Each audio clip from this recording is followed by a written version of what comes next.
নমস্কার বন্ধুরা, আপনারা দেখছেন কেএস টিভি ইউটিউব চ্যানেল। তো বন্ধুরা, এই মুহূর্তে রয়েছে রাজ্যের সমস্ত কৃষকদের জন্য বিরাট বড় সুখবর। আপনি যদি একজন কৃষক হয়ে থাকেন এবং পশ্চিমবঙ্গ সরকারের কৃষক বন্ধু প্রকল্পের প্রথম কিস্তি অর্থাৎ খরিফ মরশুম টাকার জন্য অপেক্ষা করে রয়েছেন, তাহলে এই মুহূর্তে রয়েছে আপনার জন্য দুর্দান্ত সুসংবাদ। এই 2026 সালে কৃষক বন্ধু প্রকল্পের প্রথম কিস্তির টাকা কবে থেকে দেওয়া হবে সেই বিষয়ে কিন্তু সঠিক আপডেট আজকে জানানো হয়েছে।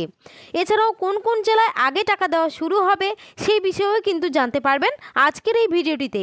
তাই বন্ধুরা, ভিডিওটি স্কিপ না করে শেষ পর্যন্ত দেখবেন। আর বলবো, আমাদের এই ছোট্ট চ্যানেলে যদি কেউ নতুন দর্শক হয়ে থাকেন, অবশ্যই কিন্তু চ্যানেলটিকে সাবস্ক্রাইব করে পাশে থাকা বেল আইকনটি অন করে রাখবেন এই ধরনের গুরুত্বপূর্ণ আপডেট সবার আগে পাওয়ার জন্য। তো চলুন বন্ধুরা, আর দেরি না করে ভিডিওটি শুরু করা যাক। দেখুন, বলেছে কৃষক বন্ধু প্রথম কিস্তি অর্থাৎ খরিফ মরশুমে টাকা দেওয়ার নতুন আপডেট। তো নতুন আপডেট কিন্তু চলে এসেছে। চলুন বন্ধুরা, আমরা এই বিষয় নিয়ে একটু আলোচনা করি কি বলা হয়েছে। এই মুহূর্তে রাজ্যের অসংখ্য কৃষক অধীর আগ্রহে অপেক্ষা করে আছেন কৃষক বন্ধু প্রকল্পের প্রথম কিস্তি টাকার জন্য।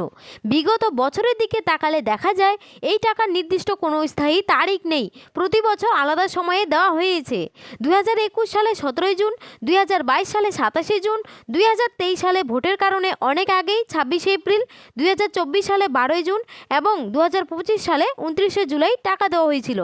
গত 23 এপ্রিল প্রথম দফার ভোট হয়েছে এবং গতকালকেও 29 এপ্রিল দ্বিতীয় দফার ভোট হয়ে গেছে। অনেক আগেই ব্লক অফিসে এই প্রকল্পের টাকা দেওয়ার প্রস্তুতি শুরু হয়ে গেছে। কৃষি অফিসে গেলে বলা হচ্ছে ভোটের পরে সমস্ত কাজ আবার শুরু হবে। যারা নতুন করে আবেদন করতে চায় বা যারা নতুন জমির পরিমাণ যুক্ত করতে চায়, তারা ভোটের পরে কৃষি অফিসে গিয়ে কাজ করতে পারবে। পুরনো কৃষকদের ক্ষেত্রে অনেক সময় ডিডি অ্যাপ্রুভ ধাপটি না এসে সরাসরি অ্যাকাউন্ট ভ্যালিড হয়ে যায়, কিন্তু নতুন কৃষকদের ক্ষেত্রে প্রথমে ডিডিএ অ্যাপ্রুভ এবং তারপর অ্যাকাউন্ট ভ্যালিড দেখা যায়। তাই স্বাভাবিকভাবেই পুরনো কৃষকরা নতুনদের তুলনায় একটু আগেই টাকা পেতে পারেন। সাম্প্রতিক বিভিন্ন রিপোর্ট অনুযায়ী জানা যাচ্ছে মে মাসে টাকা দেওয়া শুরু হতে পারে।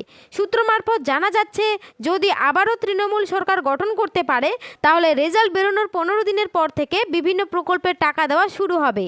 ইতিমধ্যেই অনেক কৃষকের স্ট্যাটাসে এডি আপলোডেড চলে এসেছে বলে জানা যাচ্ছে। সমীক্ষা অনুযায়ী জানা গেছে রাজ্যের বেশ কিছু জেলায় আগে টাকা দেওয়া হতে পারে। এর মধ্যে রয়েছে নদিয়া, মালদা, কোচবিহার, হাওড়া, পূর্ব ও পশ্চিম মেদিনীপুর, বাঁকুড়া, বীরভূম, পুরুলিয়া, উত্তর ও দক্ষিণ দিনাজপুর, উত্তর ও দক্ষিণ 24 পরগনা, হুগলি এবং পূর্ব ও পশ্চিম বর্ধমান সহ আরও কয়েকটি জেলা। এছাড়াও যেসব কৃষক নতুন করে জমি কিনেছেন এবং কৃষি অফিসে গিয়ে জমির পরিমাণ বাড়ানোর জন্য আবেদন করেছেন, তাদের জন্যও সুখবর রয়েছে। যদি এখন স্ট্যাটাসে নতুন জমির পরিমাণ আপডেট হয়ে থাকে, তাহলে সেই অনুযায়ী অতিরিক্ত টাকাও পাওয়া যাবে। তবে কিছু গুরুত্বপূর্ণ বিষয় খেয়াল রাখা জরুরি। যেসব কৃষকের স্ট্যাটাসে আধার নম্বর দেখা যাচ্ছে না, তাদের অবশ্যই দ্রুত কৃষি অফিসে গিয়ে আধার লিঙ্ক করতে হবে। পাশাপাশি ব্যাংক অ্যাকাউন্টে কেওয়াইসি আপডেট থাকা অত্যন্ত প্রয়োজন।